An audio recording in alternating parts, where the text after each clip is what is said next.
It is day 7 of the self-quarantine today. This morning, I woke up at 5 in the morning for requests from my parents. They needed much needed supplies and they needed basically a young, strong set of arms to help move their groceries and get their groceries. And to the place that we went was Northgate Market. They were actually one of the first grocery stores to actually implement a new rule, meaning that all senior citizens over the age of 65 were allowed to go in first for the first hour of the store's opening. So the store opened around 7 in the morning, so they had from 7 to 8 to get whatever they needed because they saw that in the first couple of days of the self quarantine, that a lot of people were basically panic buying more than they should, and they were not leaving anything to our senior citizens. So Northgate basically came up with the first idea of letting the senior citizens get the first of the line, and I commend them to that. So when I arrived in Northgate Market, it was around 6 in the morning. There was already a line forming, not too big, so we were kind of in the front. And I was also noticing that there were two set of lines. One line on the left, basically everyone who was not a senior citizen, everyone was normal people that wanted to buy what they needed, with parents and kids. And on the right side, that's where my parents were lining up with the help of me. And those were people that were senior citizens that also had caretakers with them as well. So they basically asked for your ID, and then you can go right in. When it was our turn to go in, they already sanitized all the carts, so we can immediately go right inside. And it was actually pretty good. It was actually nice and organized. You actually saw an abundance of things. You had fruits, you had vegetables, you had canned goods, you had cereal, you had bread, all the things that you needed, but also they were also implementing the basically limiting what you can get and how much you can get. So everyone had the chance to get much needed items. But I also saw that a lot of the shelves were empty as well. They didn't have the things that they wanted. For example, it's the same old story, no toilet paper, no water, no hand sanitizer, or anything like that. They basically said it's just a wait and see. That whenever they get in stock, they'll let everyone know as soon as possible. But other than that, it wasn't that bad. And after going there, I basically went home, took a shower, then I ate breakfast, and then afterwards, I was basically wanted to go to a my favorite local video game store, GameStop, because I am a gamer. I've been always a gamer since I can remember. I think since I was 4 years old. I think the very first console I ever played was the classic Nintendo Entertainment System, the NES, and then from there, I've been playing video games since then. So I wanted to see the status of a pre-order that I wanted to get in April. And basically, when I arrived, I saw a big sign on the front of the door basically saying, unfortunately, due to the order of the governor, all GameStops in California are closed until further notice. And it was such a bummer because I really wanted to see what was the status and I wanted to see if I was able to, um, you know, see if the game was going to come earlier or later or what to expect. Because usually when you pre order a game, there's a midnight release. And, at first they said there's going to be no midnight release. They're going to give it the day of. And I'm like, okay. And then now, um, unfortunately, I don't think I'm gonna get it, but that's okay. I think I have plenty of games that I need to get back to. But I also saw when I was going around that GameStop, there was a plaza that it's in. Um, a lot of the businesses were closed, which were considered non-essential businesses like clothing stores, income tax offices, shoe stores, and things like that. So it was kind of like a ghost town. And I was seeing how this coronavirus is impacting daily life, that you can't get, the things that people want. Now it's what people need is on the top of the list. So the next place that I went to was CVS, and I wanted to go there to find face masks for my family, to see if there was a way to, prevent them from, getting sick from the coronavirus because they said that, wearing a face mask may not help on the long run, but it does help on the short term. And specifically, my parents who are an older age, they need it in order for them, to be in a safe distance, but also protect a layer of their face if they're talking or engaging to other people who are maybe visiting them that are nearby. And but before I even went into the CVS, I saw a sign basically saying that they do not provide any COVID-19 test. And I thought that was interesting because I thought the hospitals were the only places that you can actually find out. But I think what is happening is that the hospitals are being overwhelmed with a lot of people claiming to have the symptoms but don't have the COVID-19 test available for them. And they need to do some crowd control.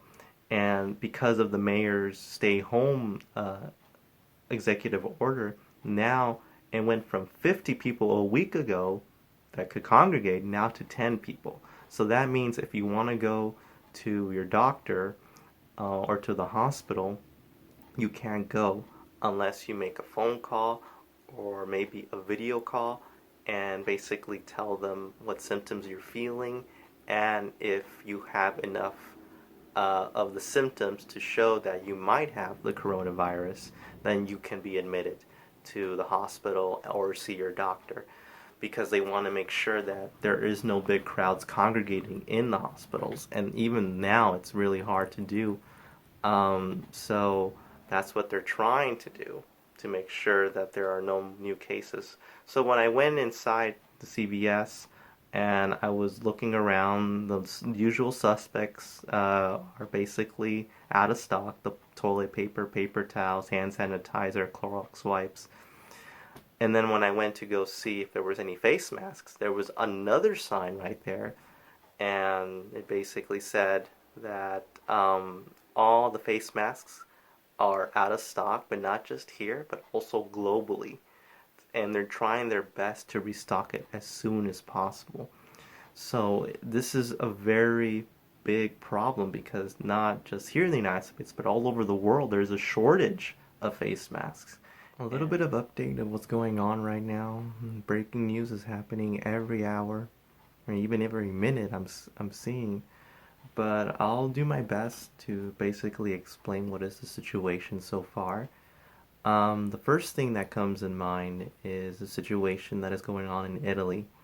Italy has surpassed the number of deaths from China because China was the original country that actually where the COVID-19 was spreading, and now Italy has surpassed it. China had over 3,000 dead. Italy now has over 4,000, and it's still climbing. Another thing that happened today as well is that in Italy, just today, they basically announced that over 600 people died because of the COVID-19 just today. And then also in Spain, a similar event happened, which over 200 people also died today as well. In all the global scale that is going on, there's basically over 10,000 confirmed dead since the start of this epidemic. And then going here locally, the governor of California basically made a mandatory 30-day homestay initiative or executive order as well. So when they first told us that we were going to be self-quarantined, they basically said at first that it was going to be 2 weeks first. But now it's looking like that it's going to become 30 days. Because of all the seriousness that is basically going on around the world with the number of deaths that are climbing, he basically reacted the way that he could in basically implementing quarantine, self-quarantine, but it's looking mostly like we're going to be close to the lockdown. The reason why I say this is because the governor also issued the National Guard to basically help the distribution of the food banks to the most vulnerable of Californians out there.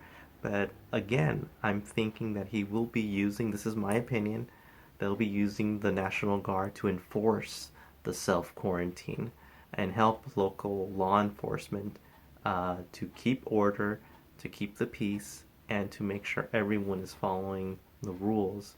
Again, every single hour we're getting more and more details of what the situation is going on, around the world. And here in the United States, basically about 250 are dead, confirmed because of the COVID-19. So I believe that the governor and other local officials, like the mayors, and like including my mayor of Los Angeles, are taking no chances whatsoever. They need to act fast, and this is what they believe is the right thing to do. So we're going to be here for the long run, I believe. So we all have to do our part. We all have to stay home. We all have to social distance ourselves. We all have to make sure we wash our hands and do everything possible to make sure we fight this disease. I know recently all the news that I've been explaining so far has been overwhelming. It has been tragic. It has been very tough to swallow. It feels hopeless. It feels like the whole world is caving in. But I want you guys to know something. This is not the time to despair. This is not the time to give up. This is the time that we step up as people, as human beings, as brothers and sisters of a family, the human family, to make sure that all of us are doing our best to lift those people that feel that they're hopeless. Because this is not the time to feel sorry for ourselves. This is the time that we have to stand strong with one another. And the only way we can do that is to give a helping hand to your fellow man or woman, and to make sure that all of us stand together in this fight during this pandemic, and make sure that all of us do our part to make sure we help one another, and to make sure that in case if we ever feel that darkness, that we are the ones that are spreading the light through that darkness, that we are the ones who have to make sure we help each other go through this together, because we're all in this together. And I firmly believe that all of us, if we keep a strong faith, if we keep a strong spirituality, if we keep a strong, firm belief of one another, that we can do this.